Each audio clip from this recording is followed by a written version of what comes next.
Hello, welcome back to my YouTube channel. तर आता दुपारचे 4 वाजले होते आणि मला भूक लागली होती, त्यामुळे म्हटलं चला इडली करूया. म्हणून बॅटर तर रेडी होतं. मी बॅटरचा काही व्हिडिओ केलेला नाही आहे, पण मी तुम्हाला सांगते.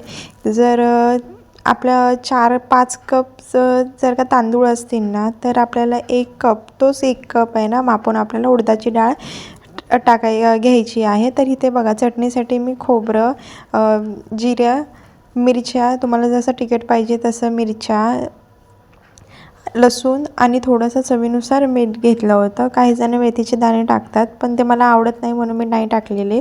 तर आता हे सर्व बॅटर मी मिक्सरला बारीक करून घेत होती. वैताग येत होता खूप, बारीक पण होत नव्हता काही, आणि सारखं आज काही ना काही चालूच होतं. हे बनव ते बनव, बस 3 वेळा मिक्सर सकाळपासून लावून झालेला होता आणि खूप भांडी अशी पडत होती. ओटा मी दुपारीच जेवण क्लीन केला होता. तर परत मला 2 तासांनी पुन्हा भूक लागली. म्हटलं चला, मॅगी वगैरे खाऊन काही उपयोग नाही आहे, इडलीचा बॅटर आहे, सो इडल्याच करूया म्हणून. मग इथे चटणी करायला घेतली मी. थोडंसं अजून बाकी होतं, सगळं एकदमच घेतलं नाही, नीट होत नाही, म्हणून टाईमपास आपला व्हिडिओमध्ये बघून हसायचं. व्हिडिओ चालू असला ना की हां चला कोणतरी आपल्याला बघतायचं. चटणी इथे डन झाली होती आपल्याला.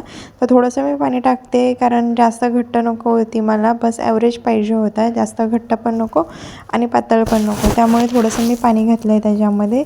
तुम्हाला जसं पाहिजे ना तसं तुम्ही करू शकता. घट्ट पाहिजे असेल तर पाणी घालू नका, आणि पातळ पाहिजे असेल ना थोडं, तर तुम्ही पाणी घालू शकता. थोडं पाणी घाला. तर चटणी इथे डन झाली होती आपली. तर मी आता ती एका भांड्यात काढून घेते. एका चमच्यामध्ये मी थोडीशी मोहरी घेतली. माझ्याकडे कढीपत्ता नव्हता म्हणून मी कढीपत्ता घेतला नाही आहे. तुम्ही त्याच्यात कढीपत्तासुद्धा ॲड करू शकता. आणि थोडंसं मी पळीमध्ये तेल घेतलेलं आहे. तर ते मी आता तेल गरम करणार आहे तडक्यासाठी. तेल घेतलं आहे मी आणि ते मी गरम करते. हे बघा, अशा पद्धतीने. आणि ते मी आता गरम करते. आता मी ते गरम केलेलं तेल ह्याच्यामध्ये टाकते. काळजी घ्या, लांब हात ठेवा, कारण जेव्हा तुम्ही ह्याच्यात टाकता ना किंवा फोडणीमुळे तेल उडायची शक्यता असते, त्यामुळे ही काळजी घेऊन करा. तर चटणी आपली रेडी होती. इडल्या पण रेडी होत्या, तुम्ही बघू शकता. इडल्या पण रेडी आहेत. बस त्या बेटरमधून मला काढायच्या होत्या. नाही तर इडल्या पण रेडीच आहेत आपल्या. ते भांडं गरम होतं म्हणून. तुम्ही बघू शकता किती सुंदर अशा इडल्या झालेल्या आहेत. मला ना खरं सांगते, इडल्या जर का मी बनवते ना, मला कंट्रोलच राहत नाही. असं वाटतं कधी एकदाच्या मी काढते आणि खाते. हां, पण खायची मजा काही वेगळीच असते. आणि नंतर जी भांडी घासायला मी लागतात ना ती मला, बस खाल्लेलं तिथे जिरून जातं माझं सगळं.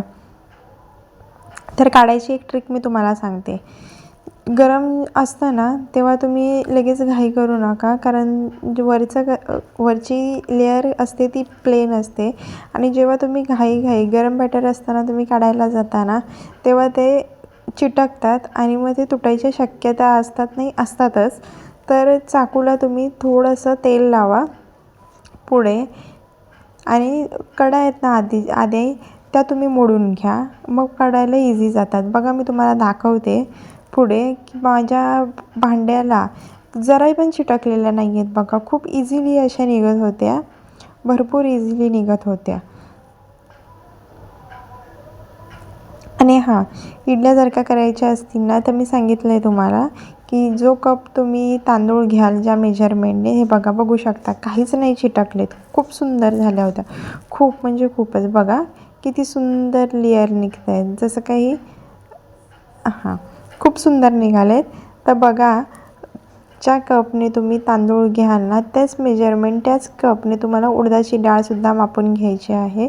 जर का 5 कप तुम्ही तांदूळ घेतले असाल ना, तर उडदाची डाळ तुम्हाला 1 कप घ्यायची आहे. आणि जर का तुम्ही हे बॅटर, जर का ही डाळ आणि उडदाची डाळ तुम्ही जर का सकाळी भिजत टाकली ना, तरी पण 12च्या आतमध्ये, तर दुसऱ्या दिवशी ते तुम्हाला म्हणजे दुसऱ्या दिवशी नाही, संध्याकाळी, त्याच दिवशी संध्याकाळी 10 वाजेपर्यंत तुम्हाला ते बारीक करून घ्यायचं आहे एकदम. बारीक करून झाल्यावरती त्यामध्ये थोडासा खाण्याचा सोडा ॲड करायचा आहे. आणि आता थंडीमुळे पीठ जास्त भिजत नाही आणि फुगत पण नाही, तर अशा जागी ठेवा ना ते, की त्याला जास्त हवा नाही लागली पाहिजे. हे बघा किती सुंदर झालेली आहे, खूपच सुंदर. तुम्ही बघू शकता, असं वाटत होतं कधी खाते म्हणून मी. खूप छान झालेत. चटणी पण अगदी फुटली नाही, काही नाही, खूप मस्त झाली होती. हा पण तिखट झाली होती. मला